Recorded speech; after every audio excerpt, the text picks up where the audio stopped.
कैसे हैं? उम्मीद करते हैं बढ़िया होंगे। आज हम लोग जिस विषय पे चर्चा करने वाले हैं, आइडिया आपको लग गया होगा, आप लोगों ने थंबनेल देखा है, आपको समझ में आया होगा कि किस पे चर्चा करने वाले हैं। जी हाँ, मैं बात करने वाला हूँ आज जो अभी नीट का एग्ज़ाम हुआ है, उसमें क्या हुआ है, इतना हल्ला क्यों मच रहा है मार्केट में, प्रॉब्लम्स कहाँ-कहाँ आ रही हैं, क्या सच में स्कैम हुआ है या कोई और वजह है इसके पीछे, चीज़ें डिटेल से आपके सामने रखने वाला हूँ। इस वीडियो को लास्ट तक देखिएगा और समझने की कोशिश करिएगा। ये हर बच्चे के लिए बहुत ज़रूरी है, चाहे वो नीट का हो, चाहे वो जेईई का हो या अदर कोई ऐसा एग्ज़ाम दे रहा हो जिसे एनटीए कंडक्ट कराता है।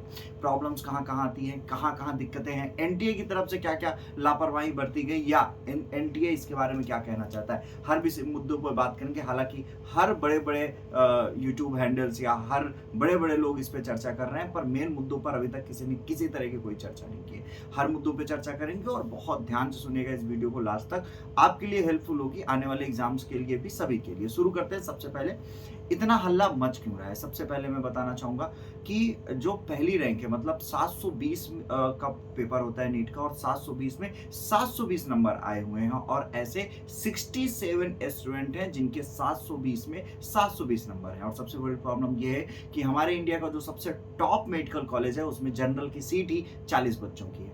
अब लाज़मी है कि ऐसे बहुत से बच्चे होंगे जिन्हें उनका मनचाहा कॉलेज नहीं मिल पाएगा, फुल में फुल मार्क्स लाने के बावजूद भी। आप सोचो, नीट इतना बड़ा एग्ज़ाम होता है जहाँ के बाद बच्चा हमारा मेडिकल कॉलेजेस से जाके डॉक्टर बनता है, उस पर कितनी ज़िंदगियाँ निर्भर करती हैं। दूसरी सबसे बड़ी बात ये है कि प्रॉब्लम क्या आ रही है, इतना बवाल क्यों मच रहा है कि मार्क्स डिस्ट्रीब्यूशन लेकर दिक्कत क्या है? दिक्कत क्या है कि बहुत सारे ऐसे बच्चे हैं जिन्हें 719 से 718 मार्क्स मिले हैं, जो कि संभव नहीं है, मैथमेटिकली पॉसिबल नहीं है। हालाँकि एनटीए ने इस पर अपनी सफाई दी है। उससे पहले मैं बताऊँ मैथमेटिकली पॉसिबल क्यों नहीं है। अगर एक बच्चा एक क्वेश्चंस को गलत करता है तो उसके 5 मार्क्स कटते हैं। कैसे? 4 नंबर का वो जो क्वेश्चन है और 1 नंबर उसका कटता है कि भैया माइनस मार्किंग गई, तो 5 नंबर कटते हैं। अमूमन अगर किसी बच्चे ने एक क्वेश्चन को छोड़ा है तो उसके 4 नंबर जाएंगे, लेकिन ये प्रोबेबिलिटी बहुत कम है। जो बच्चा सारे क्वेश्चन अटेम्प्ट कर ले रहा है वो एक क्वेश्चन क्यों छोड़ेगा? फिर भी मानते हैं कि एक बच्चा अगर एक क्वेश्चन को छोड़ता है तो उसके 4 नंबर कटते हैं और मैक्सिमम 5 नंबर कटेंगे। तो कहीं से भी मैथमेटिकल पॉसिबल ही नहीं है किसी के 719, 718 या 717 नंबर आ जाएं।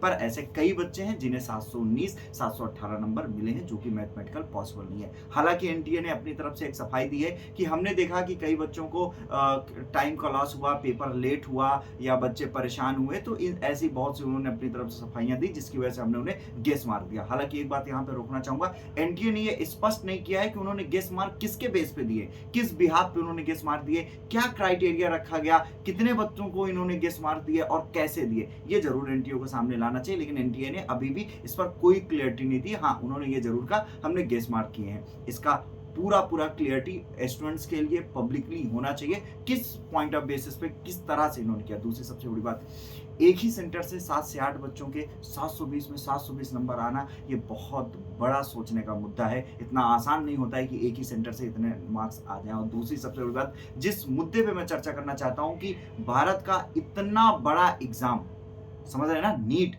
इतना बड़ा एग्जाम, उस एग्जाम में फुल मार्क्स स्टूडेंट्स के आ रहे हैं। आप सोचो, या तो आप पेपर का स्टैंडर्ड इतना डाउन बना रहे हो कि आपके बच्चों के मार्क्स फुल में फुल आ रहे हैं, और अगर आपके पास इतने अच्छे बच्चे हैं फुल में फुल मार्क्स लाने वाले, तो आप नीट का स्टैंडर्ड क्यों नहीं बढ़ा रहे? आज भी नीट की फिजिक्स हो या केमिस्ट्री हो, वो जेईई की कंपेयर में डाउन आती है। ऐसा क्या है? क्या भैया इंजीनियर ज्यादा इंपॉर्टेंट है, डॉक्टर हमारे लिए जरूरी नहीं है? उनमें हम एवरेज क्वेश्चन देके काम चला ले जाएंगे?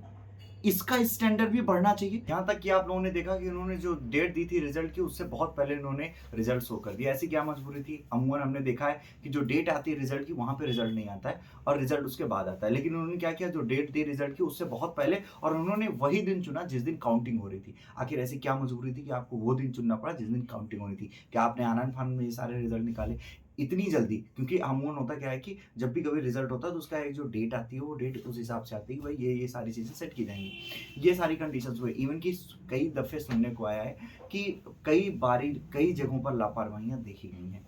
इससे पहले एनटीए और भी एग्जाम कंडक्ट कराता है, कई दफे एनटीए पे उंगलियां उठी हैं। मैं नहीं समझ पा रहा हूं कि हर बार एनटीए ही क्यों, और एनटीए को इस पर खुल के जवाब देना चाहिए। और अगर उन पर ये आरोप लग रहे हैं तो ये कोई गुनाह नहीं कोई कर रहा है, वो साफ सुथरी बातें कर रहा है। क्योंकि ऐसे बहुत से, और मैं आपकी जानकारी के लिए बता दूं, 15 से 20 हजार ऐसे बच्चे हैं जो इससे प्रभावित होंगे। 650 नंबर पाने वाले बच्चे को कॉलेज नहीं मिलेगा। 700 नंबर पाने वाले बच्चे को मनचाहा कॉलेज, 700 क्या, 720 नंबर पाने वाले बच्चे को मनचाहा कॉलेज नहीं मिल पा रहा है। आप सोच पा रहे हैं कि कितनी बड़ी धांधली या कितना बड़ा घोटाला